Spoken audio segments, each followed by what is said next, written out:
예수님께서는 베드로의 신앙 고백 이후에 순환 예고를 하십니다. 성경에 보면 고백 이후에, 그러니까 그들이 스스로 예수님이라는 것을 알고 난 이후에, 예수님에 대해서 고백하고 난 이후에 세 번의 순환 예고가 나오는 것을 보게 됩니다.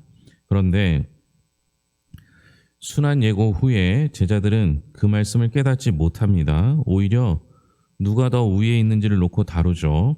다른 사람과 비교하면서 자기 성공의 크기를 가늠하는데 온통 마음이 가 있는 사람들의 시선에서는 예수님이 보이지 않는 겁니다. 예수님이 걸어가신 길은 성공의 길이 아니라 섬김의 길이기 때문이죠. 예수님이 제자들에게 자신의 부활과 죽음과 부활을 예고하십니다.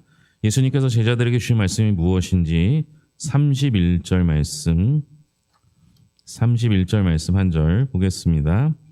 이는 제자들을 가르치시며 또 인자가 사람들의 손에 넘겨져 죽임을 당하고 죽음 뒤 3일 만에 살아나리라는 것을 말씀하셨기 때문이더라. 예수님이 제자들에게 주신 말씀은 인자가 사람들의 손에 넘겨져 죽임을 당하고 죽은 지 3일 만에 살아나리라는 말씀을 주셨죠. 예수님은 이미 자기 죽음과 부활에 대해 예고를 하신 적이 있었습니다. 베드로가 예수님을 고백했을 때였죠. 그리고 나서 이 이야기 죽음과 부활에 대해서 얘기하자 베드로가 예수님께 항의하다가 사탄아 내 뒤로 물러가라 라고 하시는 꾸지람을 들었습니다. 예수님은 고난과 죽음을 하나님의 일로 정의하면서 그것을 막는 베드로의 생각을 사람의 일이라고 말씀하셨죠. 하나님의 일은 자기를 부인하고 십자가를 지는 예수님의 길입니다.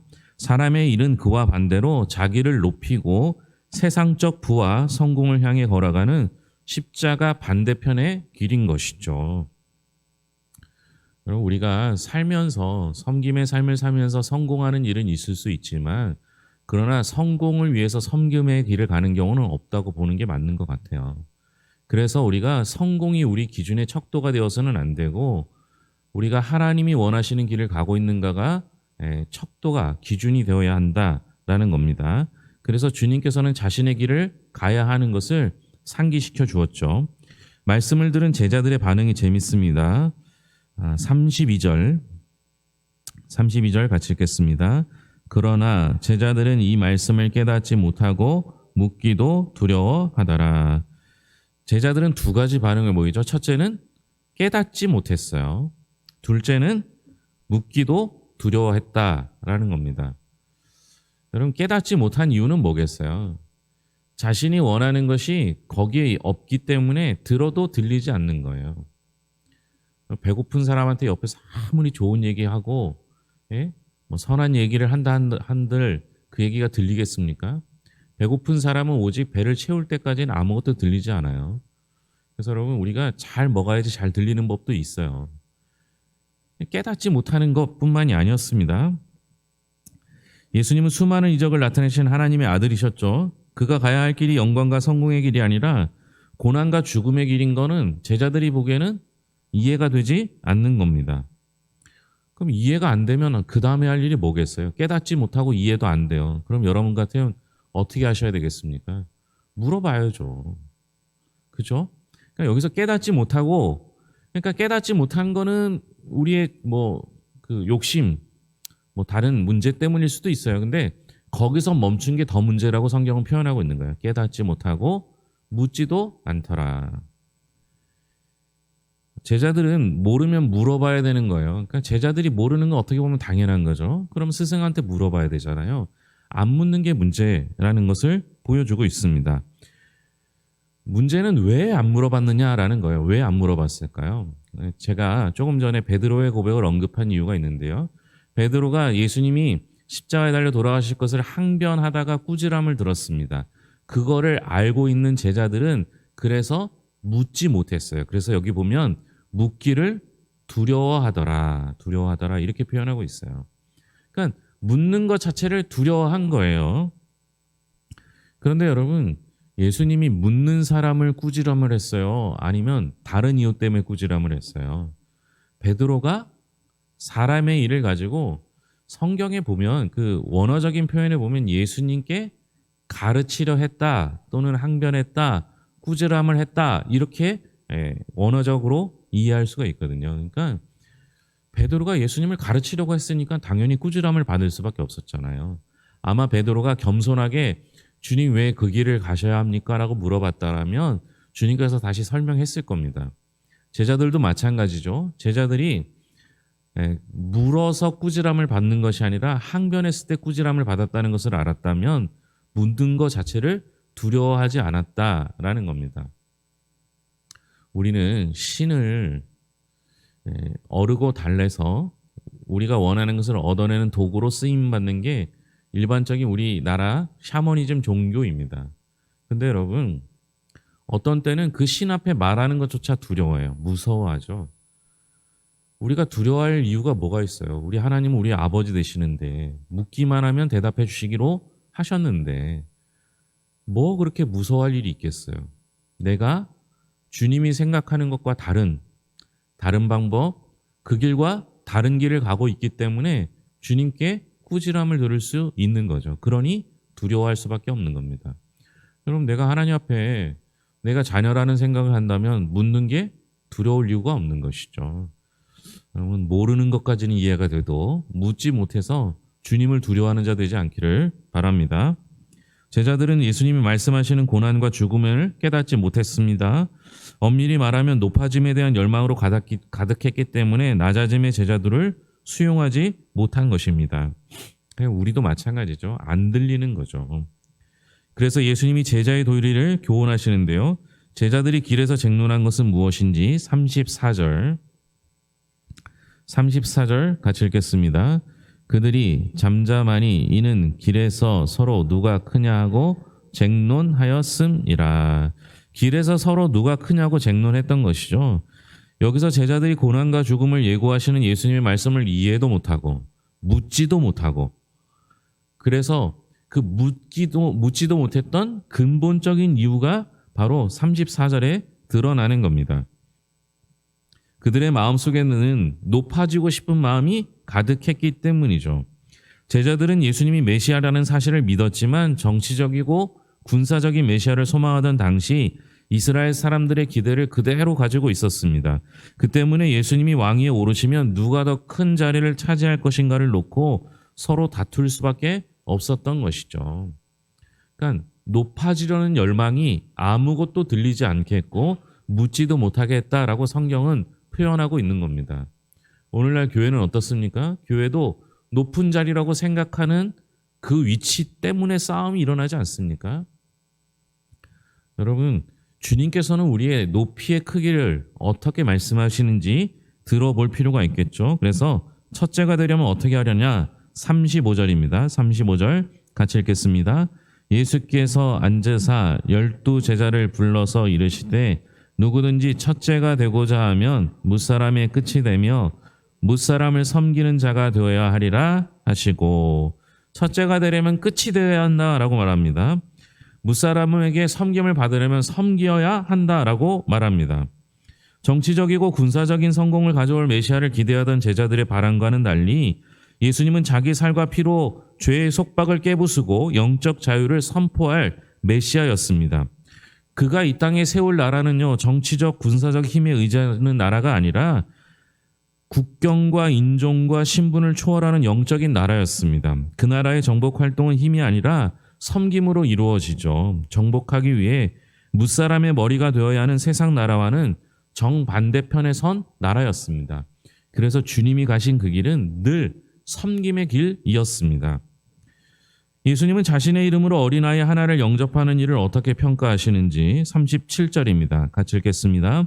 누구든지 내 이름으로 이런 어린아이 하나를 영접하면 곧 나를 영접함이요, 누구든지 나를 영접하면 나를 영접함이 아니요 나를 보내신 이를 영접함이니라.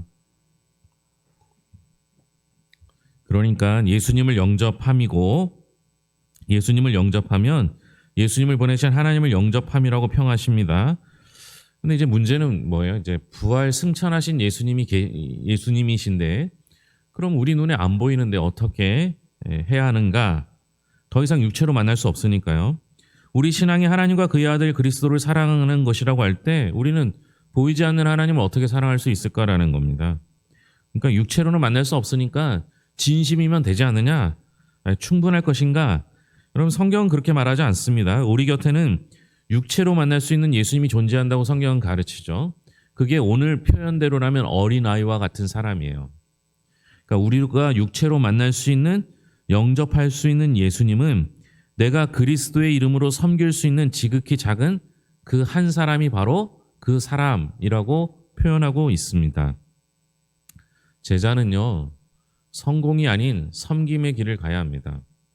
인자가 온 것은 섬김을 받으려 함이 아니라 도리어 섬기기 위해 오셨다라고 설명했던 것처럼 그 섬김을 통해서 구원의 길을 이루시기 위한 주님의 목적처럼 우리 역시 주님의 제자라면 주님이 가신 길, 주님의 가르침 따라 살아야 하지 않겠습니까?